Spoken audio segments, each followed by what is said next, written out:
Hello everyone, welcome back to the show. I'm your host, Aaron Herman. We're here at the AZM Biennial National Assembly. We're going to meet with leaders to hear more about what they're doing in our community. Let's take a closer look. When I think about college, it's like a moment of like happiness and joy, because I had a very Jewish college experience. But for a lot of college kids, that's not the case. And AEPi serves such a unique part of the ecosystem. I like to say, you're the boots on the ground. Yeah. You're the ones that create the Jewish joy and engagement that many can't even get to, right?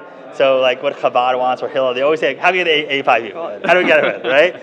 So tell us a little bit about yourself, and in the post-October 7th ecosystem, how are you empowering students? Wow, so first of all, thank you for that. That's amazing, and that's exactly what college should be. We should all look back on our college experience and think about it as pure joy from the learning in the classrooms, but also our extracurricular activities and our Jewish activities on campus. Certainly it's been a challenging few years, but it's also a challenging time in a greater context of college campuses, which have always been and probably always will be the epicenter of political debate and discourse and craziness and inappropriate activity surrounding political discourse and debate. We've certainly seen that spill over into anti-Zionism and antisemitism. So what is AEPi doing?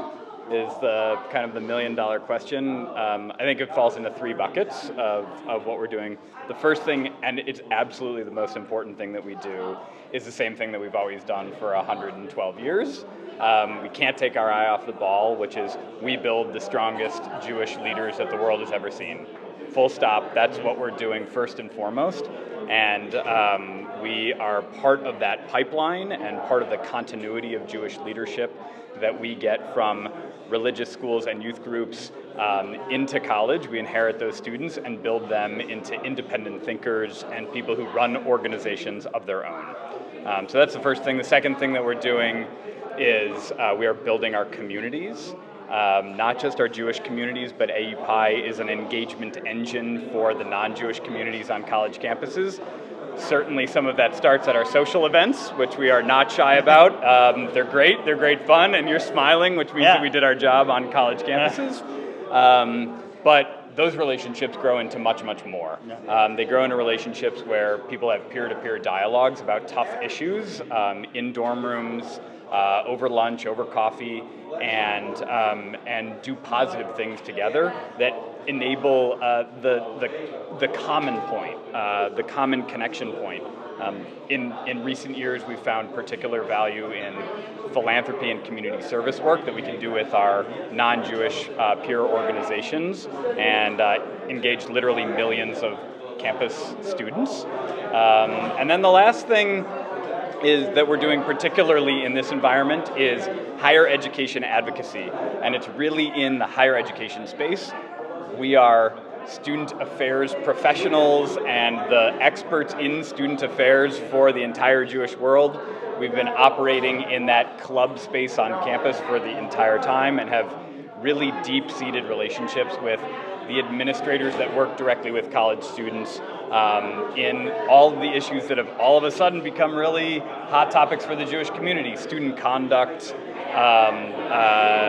vice presidents of student affairs office, belonging, DEI and inclusivity offices. We work with these people on a daily, weekly, monthly basis all the time. So first of all, this is fascinating on so many different levels. Is that when I think of AEPi, I never thought the depth of it, right?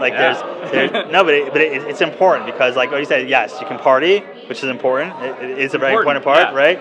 But you have this depth, that leadership development part. Right. And I saw some of your posts from your recent event in Houston, right? Sure. And what I saw was something interesting: that Jewish joy and that empowerment, and especially now that's so important, right? So for the alumni that the alumnus who was a brother like I don't know 20 years ago. Like there's still like there's that connection that in the Jewish world, having worked in the Jewish world for a number of years, that's always the most problematic part. Like the how do you create that that line? Yeah. But I saw something really unique in that they're so proud that they're part of this brotherhood. Right?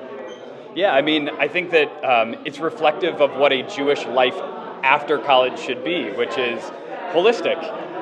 We don't just go to synagogue and then leave and we're not Jewish anymore, or go do a philanthropy project and then we leave and we're not Jewish anymore. We socialize with our peers, we have coffee with our peers, we raise our families together, and so that starts, or that should be part of the narrative. It shouldn't just be a place to go, it should be something to belong to.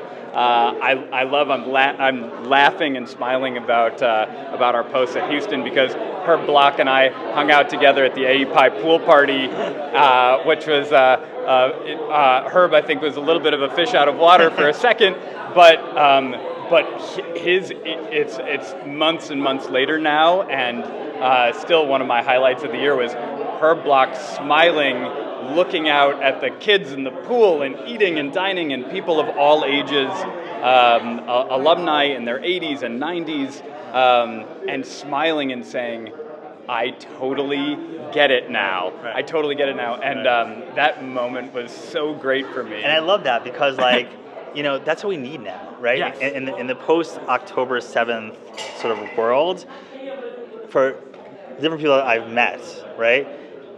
I call it pro-Semitism, right? Absolutely. Right? The Jewish joy, the Jewish continuity, that's needed even more so now. That's true. And so, like, when someone graduates from college, if they are part of AEPi, or they start learning about afterwards what they do, like there's opportunities to, like you said, like that investment to, like, yes, like I like to say the tip of the spear, yeah, right? Absolutely. Like you're on the ground. Right. The hardest part is, like, having done grassroots. It's the hardest thing. It's the hardest thing. Right? But when you achieve it, it's pretty remarkable. Right. It's so good. You can't build a people and a movement off of being anti something else. Eventually that falls apart, God willing. But you have to be pro something. And so for us to build Jewish leaders, you can't only focus on the anti-Semitism. You can. It's certainly the issue of our day. Right. But we still have to remember that hopefully there will be a dawn, and that these students are going to end up leading our synagogues and leading our Jewish organizations, and being in the room at the AZM conference and the WCO. And you have to be passionate, and you have to be in favor of doing something positive, proactive about that as well. And I would argue, because I've been to some of the other conferences, right? I've heard a lot of problems. I didn't hear a lot of solutions. Right. And what you're talking about is a solution. Right. Right? And so whenever there is that problem, like, there has to be something. And being able to say, there's actually a leadership program from when you're, in school to, like, when you're having kids and you're in your 80s, Absolutely. like you're part of something bigger. Right. It's for us. We hope that it's an inflection point for the rest of somebody's life, and I think that it solves so many of the problems of the Jewish community. It always has. I think it always will. If we build the best community, the best people, then everything else will fall in place for us. Great. Well, thanks so much for everything that you're doing. Thanks for having me. I appreciate it. As you can see, at the AZM Biennial National Assembly, we met some incredible leaders doing amazing things in our community. This is Aaron Herman. Thanks for watching.